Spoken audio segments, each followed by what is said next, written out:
Good morning 11th science class. हम chemistry के अंदर एटॉमिक स्ट्रक्चर वाला लेसन पढ़ रहे हैं। बहुत कुछ पढ़ लिया इसके अंदर, और आज जो एक नया टॉपिक चालू करने वाले हैं अपन, उसका नाम है क्वांटम संख्या। क्वांटम संख्याएं, क्वांटम नंबर। अब ये क्वांटम संख्याएं क्या होती है? देखो विद्यार्थियों, जैसे ये नाभिक है, नाभिक के चारों ओर वृत्ताकार कोश होते हैं। ये वृत्ताकार कोश की अवधारणा बोर्ड ने दी थी, और इन्हीं कोश को दीर्घ वृत्ताकार सोमरफील्ड ने कहा। इन कोश की संख्या होती है अनंत। नाभिक के चारों ओर वृत्ताकार कोश को दो या दीर्घ वृत्ताकार कोश के दो, इनकी संख्या कितनी होती है? अनंत।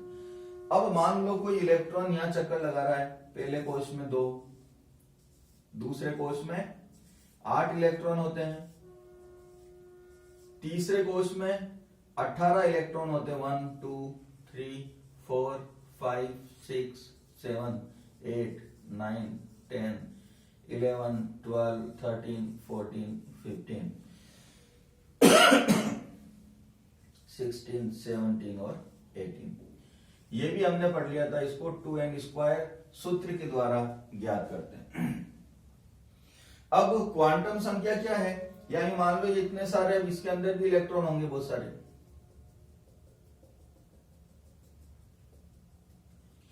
इतने सारे इलेक्ट्रॉनों में हमें किसी एक इलेक्ट्रॉन के बारे में जानकारी प्राप्त करनी है।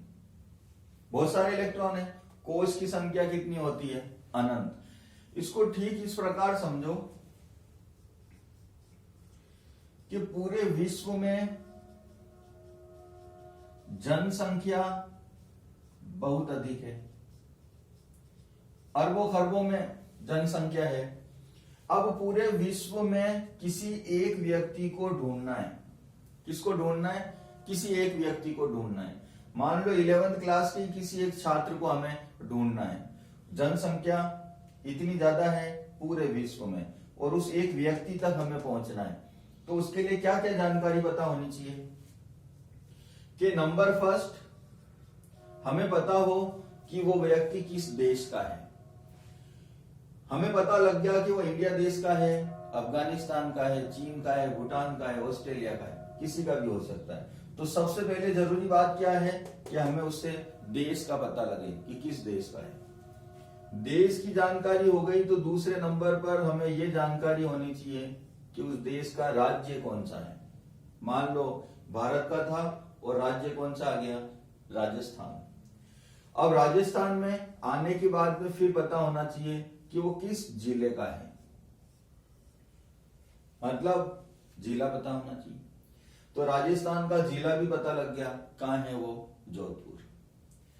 जिला पता लगने के बाद अब जिले के अंदर बहुत सारे शहर होते हैं, शहर का पता हो। शहर के बाद में कोई मोहल्ला हो, कौन सा मोहल्ला भी, किस मोहल्ले में रहता है व्यक्ति, मोहल्ले का पता होना चाहिए। मोहल्ला पता लग जाए तो फिर गली का पता होना चाहिए। गली पता लग जाए तो फिर मकान नंबर पता होना चाहिए, और मकान नंबर पता लग जाए तो मकान के अंदर जैसे जाएंगे तो फिर बहुत सारे सदस्य मिलेंगे हमें। उन सदस्य में से उसको हम ढूंढ लेंगे। ये प्रोसेस होगी। कम से कम ये प्रोसेस अगर हमें पता है तो इस पूरे विश्व से हम उस एक व्यक्ति को खोज सकते हैं, ढूंढ सकते हैं। तो इसे हम कहते हैं एड्रेस। ये उस व्यक्ति का क्या है? पता है। तो जिस प्रकार किसी व्यक्ति को ढूंढने के लिए उसका पता होना बहुत जरूरी है, ठीक उसी प्रकार अब ये पूरा वर्ल्ड, पूरा विश्व है, इसमें इलेक्ट्रॉन की संख्या बहुत ज्यादा है। अब इतने सारे इलेक्ट्रॉनों में से हमें कोई एक इलेक्ट्रॉन ढूंढना है, तो उस इलेक्ट्रॉन का हमें क्या होना चाहिए? क्या याद होना चाहिए? उसका पता होना चाहिए, उसका एड्रेस हमें याद होना चाहिए। अगर एड्रेस याद है तो हम उस इलेक्ट्रॉन को ढूंढ सकते हैं, उसके बारे में जानकारी प्राप्त कर सकते हैं। तो जिस प्रकार किसी व्यक्ति को खोजने के लिए उसके एड्रेस की आवश्यकता होती है, उसी प्रकार उस परमाणु में किसी एक इलेक्ट्रॉन को ढूंढने के लिए उसकी एड्रेस की आवश्यकता होती है, और वो एड्रेस ही क्या कहलाता है? क्वांटम संख्या। तो क्वांटम संख्या किसे कहेंगे? वे संख्याएं या ऐसी संख्याएं जिनसे किसी इलेक्ट्रॉन के बारे में जानकारी प्राप्त होती है। हमें इलेक्ट्रॉन की स्थिति पता होती है, उसका संवेग पता होता है। संवेग पता होने का मतलब द्रव्यमान और वेग पता होगा, उसकी प्रकृति पता चले। वे संख्याएं क्या कहलाती है? क्वांटम संख्याएं। तो क्वांटम संख्या किसे कह सकते हैं? ऐसी संख्याएं जिसकी सहायता से किसी परमाणु में उपस्थित इलेक्ट्रॉन के बारे में समस्त जानकारियां प्राप्त होती है। वे नंबर क्या कहलाते हैं? Quantum number. तो लिखें अपन क्वांटम संख्याएं। क्वांटम संख्याएं साथ साथ में लिखते रहो।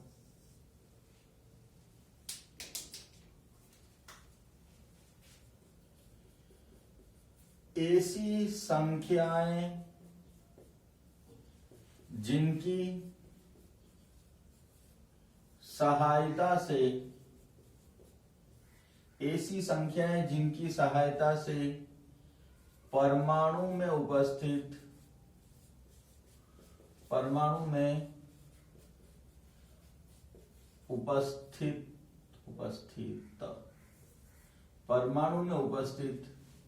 इलेक्ट्रॉन के बारे में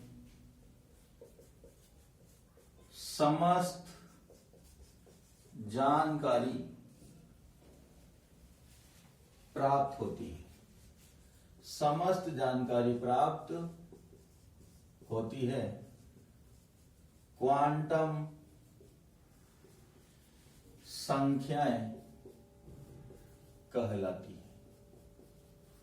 तो परमाणु के बारे में जो जानकारियां हमें प्राप्त हो जाए जिन संख्याओं से, वो संख्या क्या कहलाएगी?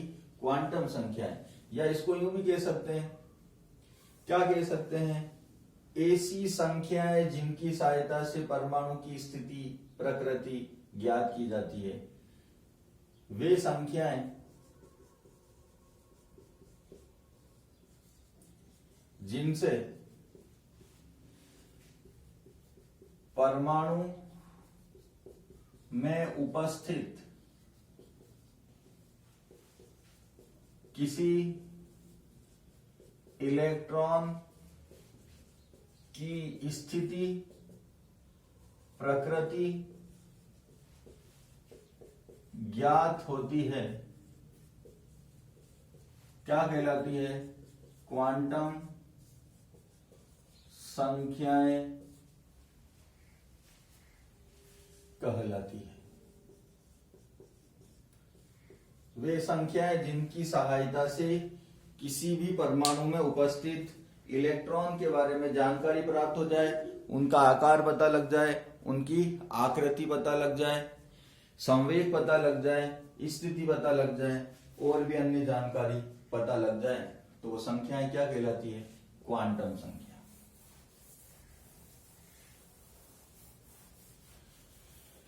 अब क्वांटम संख्याएं होती कौन कौन सी है?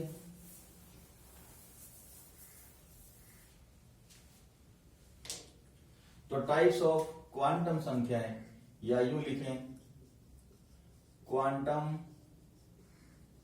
संख्याएं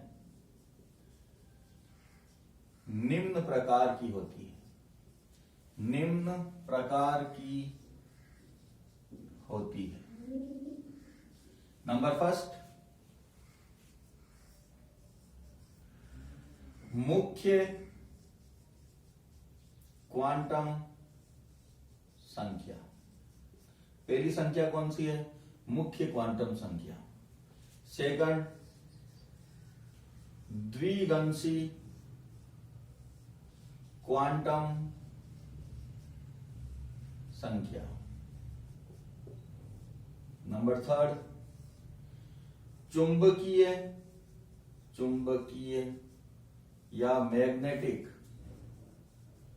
क्वांटम संख्या। और चौथी है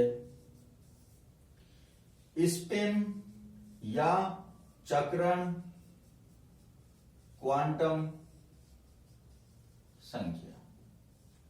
तो क्वांटम संख्या कितने प्रकार की होती है? 4 प्रकार की। कौन कौन सी? नंबर फर्स्ट मुख्य क्वांटम संख्या, नंबर सेकंड दिगंशी क्वांटम संख्या, नंबर थर्ड चुंबकीय क्वांटम संख्या और नंबर फोर चक्रण क्वांटम संख्या। ये जो मुख्य क्वांटम संख्या है इसको n के द्वारा प्रदर्शित किया जाता है। n कोष की संख्या को भी डिनोट करता है। दिगंशी क्वांटम संख्या l के द्वारा, चुंबकीय या मैग्नेटिक क्वांटम नंबर m के द्वारा और चक्रण या स्पिन क्वांटम संख्या s के द्वारा प्रदर्शित की जाती है। तो क्वांटम संख्या 4 हो गई, मुख्य क्वांटम संख्या, दिगंशी क्वांटम संख्या, चुंबकीय क्वांटम संख्या और चक्रण क्वांटम संख्या। तो अब हम बात करेंगे पहली मुख्य क्वांटम संख्या क्या होती है, क्या क्या जानकारी मिलती है, इसके बारे में अगली क्लास में पढ़ेंगे अपन। आज के लिए इतना ही, धन्यवाद।